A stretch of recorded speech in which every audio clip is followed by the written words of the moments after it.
Com.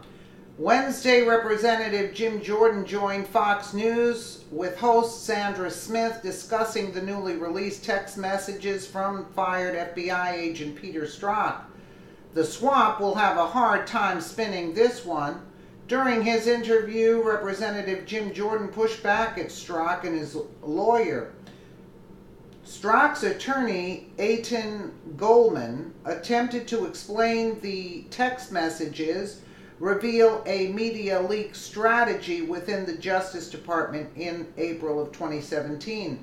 The argument that Mr. Strzock's making just doesn't hold water, doesn't pass the smell test, Jordan declared. The new text messages released that are outlined in a letter Representative Mark Meadows sent to Deputy Attorney General Rod Rosenstein Monday seem to show Strzock discussing media leaks with his lover, former FBI Attorney Lisa Page. I had literally just gone to find this phone to tell you I want to talk to you about media leak strategy with DOJ before you go, one of the texts reads. Strzock's attorney, Eitan Goldman, said Tuesday that the texts were being misrepresented by Meadows and others for political purposes. The term media leak strategy in Mr. Strzock's text refers to a department-wide initiative to detect and stop leaks to the media. The president and his enablers are once again peddling unfounded conspiracy theories to mislead the American people, Goldman said. Jordan pushed back with cold hard facts. Remember, this is the same guy who said we will stop Trump, so their bias was pretty darn clear for some of the earlier text messages we've seen. Now we see there was a media strategy, a leak strategy to influence this whole thing, Jordan explained. Jordan reminded the audience about the Department of Justice Inspector General's report on the FBI's handling of the Clinton email investigation and the revelation that 13 different FBI officials were working with one reporter as evidence that the leaks were coordinated. If that doesn't point to some kind of media strategy, leak strategy, I don't know what does, Jordan said.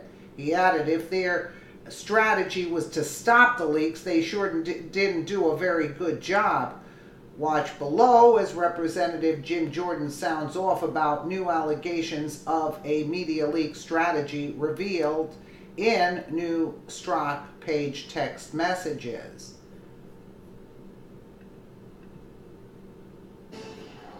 North Carolina Congressman Mark Meadows firing back at FBI agent Peter Strzock over newly released texts the congressman says reveal a media leak strategy within the DOJ to hurt President Trump.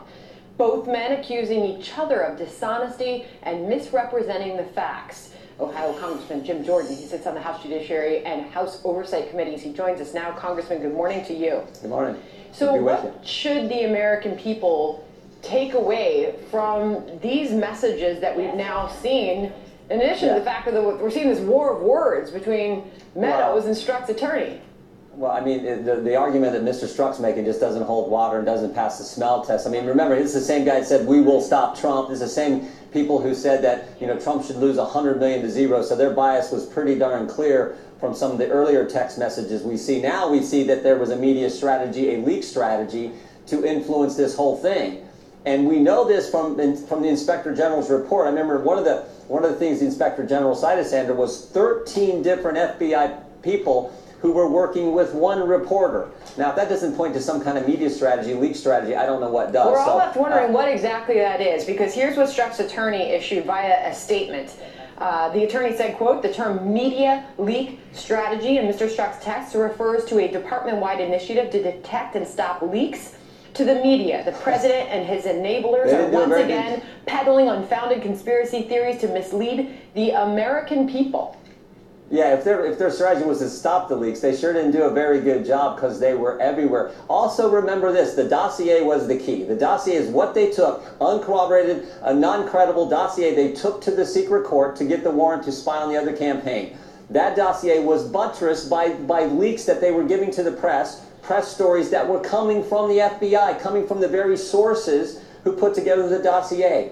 It is never supposed to work that way, but in fact it did. And so now for them to say, oh no, we were working to try to stop this, just doesn't pass the smell test, as I said before. I want to make sure that we highlight this text that was first outlined in that letter by Mark Meadows, the Republican from North Carolina. It said, I had literally just gone to find this phone to tell you I want to talk to you about media leak strategy with DOJ before you go.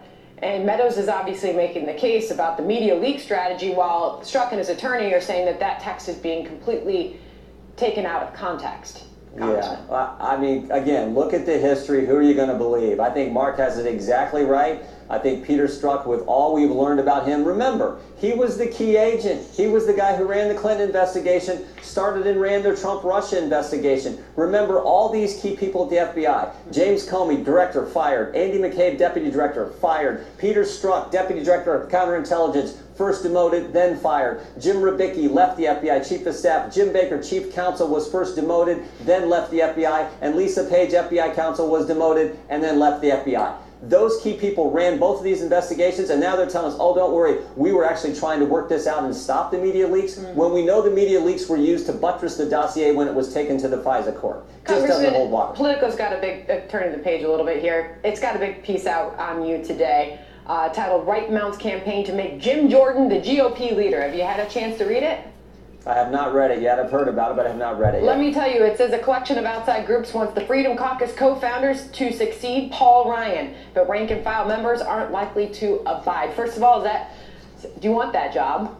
Well, yeah, so I've announced that if we keep the majority, and that's priority number one, then I'm planning to run for speaker. What I will tell you is almost every major conservative organization across this country is supporting us. I've been shocked and pleased with that kind of grassroots support we're getting across the country. I was in Texas yesterday helping two of our candidates. The grassroots support I got there from people was very strong. So we'll see. But the main thing is to keep the majority, and then, in fact, if we do, I would like to lead our conference, lead the House of Representatives, because I think we've got to focus on one simple thing: doing what we said and helping the president accomplish the things we told the voters we were going to accomplish. Well, and that is what the leaders of these four prominent outside groups, conservative groups, is the case that they make in this article. I'm sure you'll check that out at some point today. Jim Jordan, the congressman, thank you very much for joining us this morning. Thank you, Sandra.